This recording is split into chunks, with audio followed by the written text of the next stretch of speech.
Karibu katika somo la leo. Neno la Mungu leo linatukumbusha kwamba hekima ya Mungu si lazima ifanane na hekima ya dunia. Mtume Paulo anatufundisha kwamba ujumbe wa msalaba unaweza kuonekana kuwa upumbavu kwa wanadamu, lakini kwa Mungu ndio nguvu na hekima ya uokovu. Zaburi inatukumbusha furaha ya mtu ambaye dhambi zake zimesamehewa na ambaye anamtegemea Mungu kwa moyo wa kweli. Tunapomkimbilia Mungu kwa unyenyekevu, hatufichwi na hatuachwi. Katika Injili, Yesu anatupa mfano wa mabikira 10. 5 walikuwa na mafuta ya kutosha, wakajiandaa kumsubiri bwana harusi. 5 hawakujiandaa.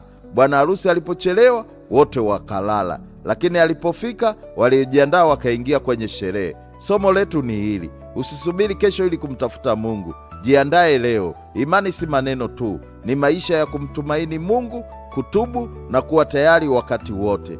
Bwana, tupe hekima ya kukutegemea na moyo wa kuwa tayari kwa ujio wako. Usituache tukakosa mafuta ya imani. Mungu atatubariki, atulinde na atupe neema ya kuwa tayari kila siku. Amin.